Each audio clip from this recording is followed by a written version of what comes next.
प्रिय विद्यार्थियों, शुभ प्रभात। मैं आपका हिंदी अध्यापक धनीराम इप्टा।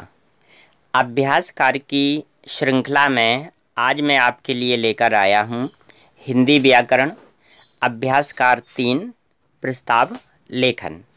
आज के मैं इस वीडियो में आप लोगों को प्रस्ताव कैसे लिखा जाता है उसके बारे में बताऊंगा। तो सबसे पहले आप जान लीजिएगा कि आईसीएसई बोर्ड में आप लोगों का जो निबंध लेखन है, यानी जो निबंध है उसी को हम लोग प्रस्ताव बोलते हैं। लेकिन प्रस्ताव और निबंध में कोई अंतर नहीं होता है, बस केवल उसकी भाषा का ही अंतर है। लिखने का तरीका और ढंग वैसा ही है जैसा कि हम लोग निबंध लिखते हैं। तो चलिए आज हम बात कर लेते हैं कि एक अच्छा प्रस्ताव कैसे लिखा जाता है, तो उसके बारे में मैं आपको बताना चाहता हूँ। तो और सबसे पहली बात ये बता देना चाहता हूँ कि मैंने अभी आपको पूर्व में यानी पहले जो वीडियो बनाए थे उसमें मैंने आपको जो प्रश्न पत्र प्रारूप है उसके बारे में मैंने आपको बताया था। और आपको मालूम है कि ये जो निबंध लेखन है या पत्र लेखन है, जो भी ग्रामर वाला पार्ट है यानी जो भी व्याकरण का पार्ट है, ये सेक्शन ए में आता है। तो उसी सेक्शन ए में आपका पहला प्रश्न होता है प्रस्ताव लेखन। तो प्रस्ताव कैसे लिखेंगे इसके बारे में आप जान लीजिएगा। आपकी स्क्रीन पर यहाँ पर कुछ ये जो नोट्स है वो दिए जा रहे हैं, ये समझाने के लिए कि आप इसको समझ लीजिएगा कि आखिर ये निबंध जो है वो उपयोगी क्यों है और हम कैसे सीखेंगे उसको अच्छे तरीके से लिखना। तो देखिए, निबंध हिंदी गद्य की एक महत्वपूर्ण विधा है। इसका शाब्दिक अर्थ है अच्छी तरह बंधा हुआ। इसे इस प्रकार भी कहा या समझा जा सकता है कि पठित सामग्री, भाव या विचार को सुनियोजित ढंग से अपनी भाषा में प्रस्तुत करना ही निबंध है। निबंध परीक्षा की दृष्टि से उपयोगी तो है ही साथ यह लेखन व पाठक दोनों के ज्ञान की वृद्धि करता है। निबंध लेखन एक कला है जो छात्र निबंध के विषय को भली भांति समझकर मनन करके अपने विचार सुव्यवस्थित ढंग से प्रस्तुत कर सकता है, वही अच्छा निबंध लिख सकता है। यानी अगर आप अपने विचारों को अच्छे से बोल सकते हैं, कह सकते हैं, आप अच्छा सोच सकते हैं, तो आप अच्छा लिख भी सकते हैं। निबंध एक ऐसी विधा है जो गंभीर अध्ययन के प्रति रुचि जागृत करती है। यानी जो निबंध है ये क्या करती है कि आपको ज़्यादा से ज़्यादा सोचने के लिए, ज़्यादा से ज़्यादा समझने का अवसर प्रदान करती है कि आप किसी विषय को गंभीरतापूर्वक समझेंगे, उसका अध्ययन करेंगे, इसके बाद आप उसे अपने विचारों के साथ प्रस्तुत करेंगे। अपने विचारों को सुनियोजित एवं सुव्यवस्थित ढंग से प्रस्तुत करने के लिए निबंध के विषय का गहन अध्ययन आवश्यक है। अध्ययन के अतिरिक्त निबंध लेखक में निरीक्षण व चिंतन क्षमता का होना भी अनिवार्य है। आपके अंदर यानी सोचने की, समझने की क्षमता के बाद भी आपको बुद्धि और विवेक का भी सहारा लेना पड़ सकता है। कोई भी आप निबंध लिखते हैं तो विषय जो भी दिया जाएगा आपको, अभी मैं आपको यहाँ विषय दूंगा तो उसमें आपको बता दूंगा कि आपका क्या आज का विषय है। तो कहने का मतलब है कि जो भी टॉपिक दिया जाता है उसको आपको पहले अच्छे से समझ लेना है, सोच लेना है, उसके बारे में पहले अपने अंदर ही विचार प्रकट कर लेने हैं। इसके बाद उन विचारों को सरल भाषा में लिखने का आपको प्रयास करना है। इसके बाद देखिएगा कि जो भी हम अपने आसपास घट रही घटनाओं के दृष्टांतों से, यानी जो घटनाओं से संबंधित जो छोटी छोटी सी कहानियाँ हैं या जो हम देख पा रहे हैं उनके बारे में निबंध को श्रेष्ठ बना सकते हैं। यानी जो घट रहा है, जो हमारे आसपास घट रहा है, जैसे इस समय कोरोना यानी कोविड-19 का सबसे ज़्यादा पूरे विश्व में प्रकोप चल रहा है, तो ये घटनाएं हैं जो घट रही हैं, तो आप इसके बारे में थोड़ा सा अध्ययन करेंगे तो इस पर भी आप निबंध लिख सकते हैं। चिंतन पठित विषय पर लेखनी चलाने में सहायक होता है। यानी जो आप लिखना चाहते हैं अगर उस पर चिंतन करेंगे तो चिंतन करने से, सोचने से उस पर आप अच्छे से लिख सकते हैं। यदि हमारे अंदर अपने विचार प्रकट करने की शक्ति नहीं है तो हमारी शिक्षा अधूरी है। ये भी बात सही है कि अगर देखिए जब हमारे अंदर अपनी ही जो विचार हैं उन्हें प्रकट करने की शक्ति नहीं है तो फिर हमारी एजुकेशन का कोई लेना देना नहीं है, क्योंकि एजुकेशन हमें बोलना भी सिखाती है और काम को बेहतर तरीके से करना भी सिखाती है। निबंध की भाषा सरल, सुबोध, तथा परिमार्जित होनी चाहिए। परिमार्जित का मतलब है सुलझी हुई होनी चाहिए। ये नहीं है कि आप कह कुछ रहे हैं और लिख कुछ रहे हैं। और ऐसे शब्दों का प्रयोग निबंध लिखते समय यानी प्रस्ताव लिखते समय कभी नहीं करना चाहिए जिनका अर्थ आपको खुद मालूम ना हो। तथा शैली प्रसाद गुण युक्त होनी चाहिए, यानी जो शैली है आपकी, जो लिखने का आपका जो तरीका है, जो आप जिस वेश पर आप लिख रहे हैं जिस तरीके से, वो बहुत ही सरल, सुलझी हुई और मधुरतापूर्ण होनी चाहिए। ऐसा नहीं है कि आप उसमें बहुत ही घुमाव फिराव या बहुत ही मुहावरे युक्त भाषा लिख रहे हैं, ऐसा नहीं है। बिल्कुल सरल सुलझी हुई शैली होनी चाहिए। कम से कम शब्दों में अपने विचार व्यक्त करना चाहिए और सटीक शब्दों का प्रयोग करना निबंध का गुण है। अब निबंध के कलेवर को हम 3 भागों में बांट सकते हैं, यानी जो निबंध है उसको हम इन 3 तरीकों से बेहतर बना सकते हैं। तो जो वो 3 तरीके हैं जिनके जरिए आप निबंध को बहुत अच्छा बना सकते हैं, उन पर आइए विचार कर लेते हैं। तो आपका पहला जो बिंदु है वो है प्रारंभ, यानी हम निबंध को प्रारंभ कैसे करें। देखिए, निबंध का प्रारंभ आकर्षक एवं विषय को स्पष्ट करने वाला होना चाहिए, जो पाठक का ध्यान आकर्षित कर सके। आरंभ कविता की पंक्तियों से, किसी दृष्टांत से, विषय से संबंधित किसी महापुरुष के कथन या विषय को स्पष्ट करने वाले वाक्य से होना चाहिए। यानी जब भी आप कोई टॉपिक लिख रहे हैं तो कोशिश कर लेना चाहिए कि उस टॉपिक से रिलेटेड अगर आपके पास कोई कोटेशन हो, किसी महापुरुष के द्वारा कही गई कोई बात हो, तो उसे आप लिख दीजिएगा, आरंभ कर दीजिए। जैसे मान लीजिए आप परोपकार पर निबंध लिख रहे हैं, तो आप इसमें गोस्वामी तुलसीदास जी की वो जो चौपाई है से लिख सकते हैं कि परहित सरस धर्म नहीं भाई, पर पीड़ा सम नहीं अधमाई। या आप और भी लिख सकते हैं कि वृक्ष कबहु नहीं फल बके, नदी न संचय नीर, परमारथ ते कारणे साधुन धरा शरीर। तो ऐसे भी आप कोटेशन लिख सकते हैं। इसके बाद क्या होना चाहिए कि देखिए, कथन या विषय को स्पष्ट करने वाले वाक्य होना चाहिए। आरंभ में कम शब्दों में पाठक को विषय से अवगत कराने की क्षमता होनी चाहिए। यानी कम से कम शब्दों में आप क्या कीजिएगा कि जो टॉपिक है उसके बारे में थोड़ा सा लोगों को, जैसे हम लोग पाठक हैं, पढ़ने वाले जो लोग हैं या एग्जामिनर जो होगा, तो छोटे से कुछ शब्दों में, या आप पहले से एक छोटा सा बॉक्स भी बना सकते हैं पेज में, तो उसमें आप कुछ उस विषय से संबंधित जो आप लिख रहे हैं उसके बारे में आपको बता देना चाहिए। तो ये हो गया आपका प्रारंभ। अब है मध्य। मध्य यानी मिड, जो बीच की जो बॉडी होगी वो क्या होनी चाहिए। इसका सीधा संबंध निबंध के विषय से होता है। यानी जो आप बॉडी लिख रहे हैं वो सीधा सीधा निबंध से ही संबंधित होता है पूरा का पूरा। यह निबंध का सबसे महत्वपूर्ण भाग होता है। इस भाग में विषय का विस्तृत वर्णन होता है। यानी आप अगर नारी उत्पीड़न पर लिख रहे हैं तो आपका जो मिड होगा वो उसी के बारे में पूरा का पूरा होगा। इस वर्णन में दृष्टांत, विचारकों एवं साहित्यकारों के श्रेष्ठ कथन, किसी कवि की विषयानुकूल कविता की कुछ पंक्तियाँ, कोई शिक्षाप्रद सूत्र या श्लोक की पंक्ति, रामचरितमानस की चौपाइयाँ आदि सम्मिलित की जा सकती हैं। यानी आप अपने विषय को और भी आकर्षक बनाने के लिए विस्तार पूर्वक इन सब चीज़ों का वर्णन कर सकते हैं, जैसा कि हमने आपको इसमें बताया है। इसमें मुख्य विषय का विस्तार होने के साथ साथ विचार या बात का क्रमबद्ध एवं तर्क संगत वर्णन होना चाहिए। ऐसा नहीं है कि आप कोटेशन ही लिखते जा रहे हैं, ऐसा नहीं है।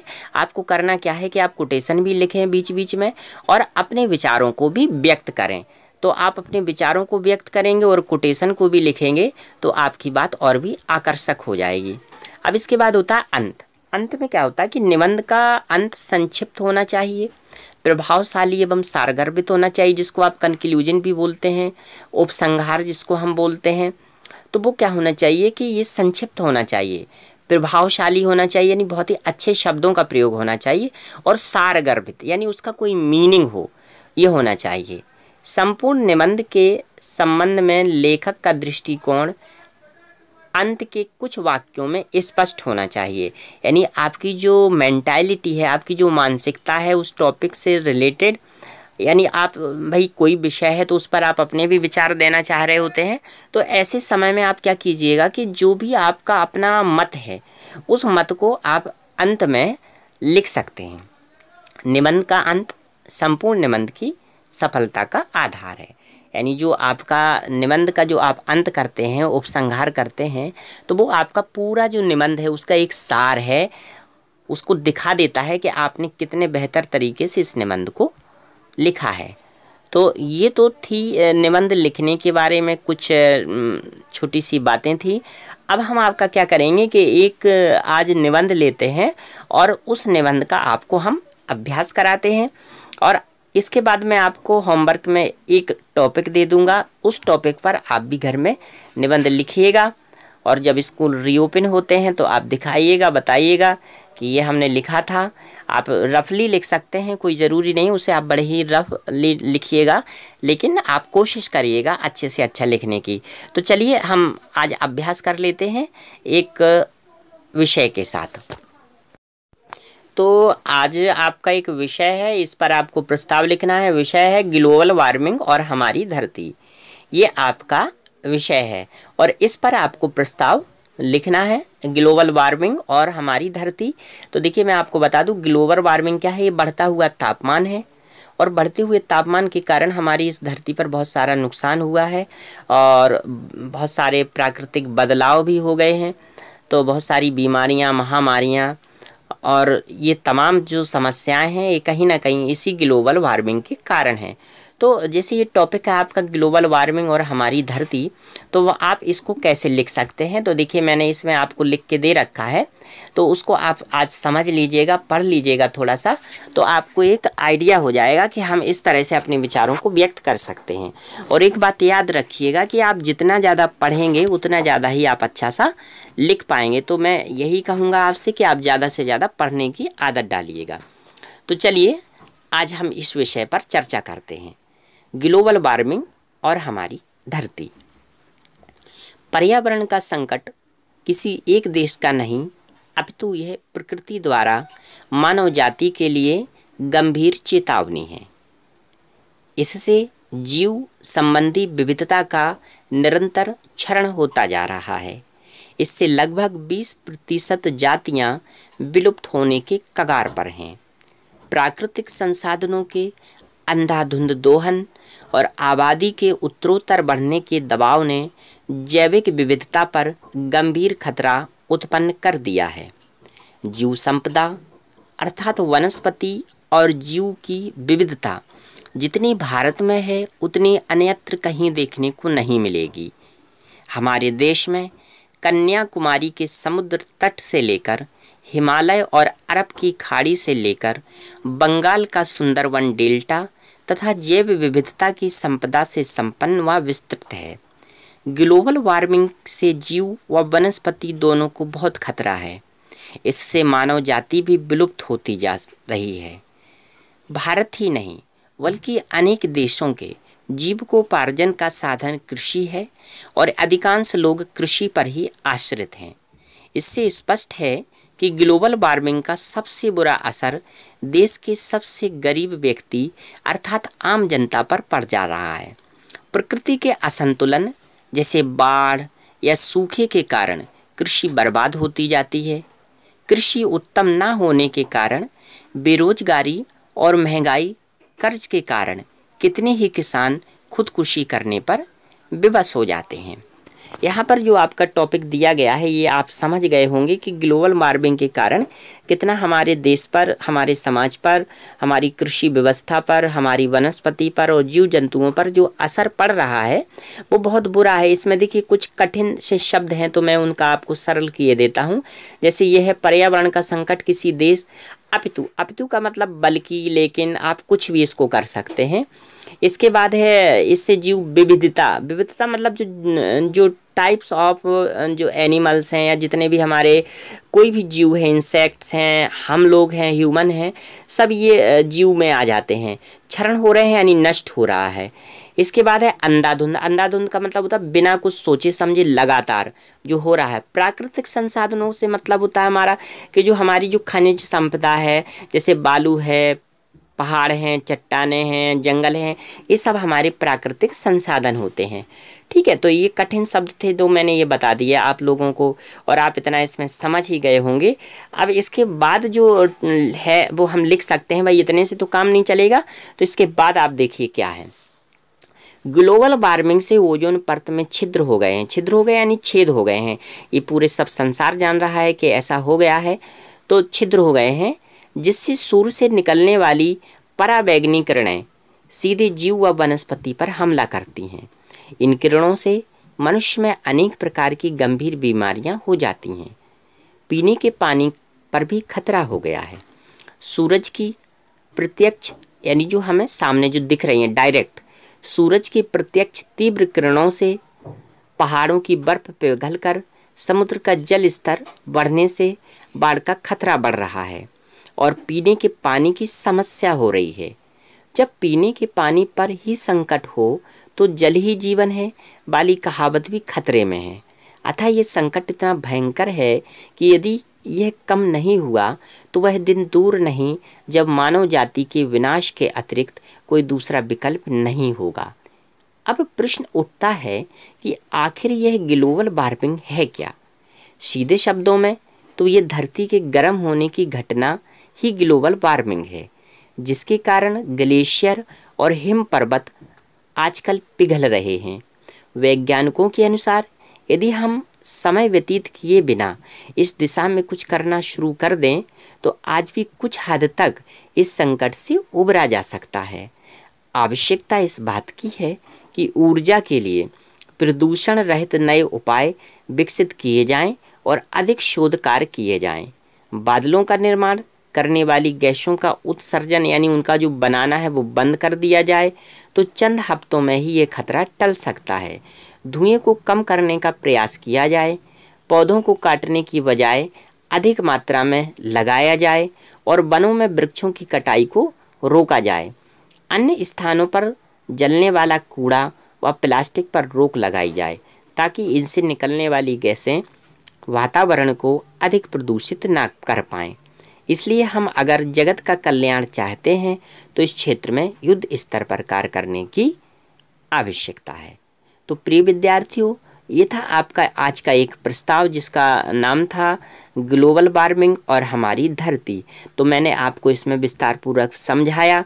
मुझे उम्मीद है कि आपने ज़रूर ज्ञानार्जन किया होगा, आप लाभान्वित हुए होंगे। और अब मैं आपको कल एक नया टॉपिक लेकर आऊँगा जिसके बारे में मैं आपको समझा दूंगा। और होमवर्क के लिए आज आपको विलोम शब्द और पर्यायवाची की एक PDF फाइल उपलब्ध करा दी जाएगी, जिससे आप यानी जो ये विलोम शब्द हैं इनका भी आप अभ्यास कर सकें, पर्यायवाची हैं, मुहावरे हैं, इन सब को भी आप समझ सकें और साथ साथ में आप ये जो अभ्यास कार्य है इसके ज़रिए आप अपनी जो स्टडी है इसको अच्छा कर सकें। तो प्रिय विद्यार्थियों, आज के लिए बस इतना ही। कल हम आपके लिए लेकर आएंगे नया वीडियो। नमस्कार, धन्यवाद।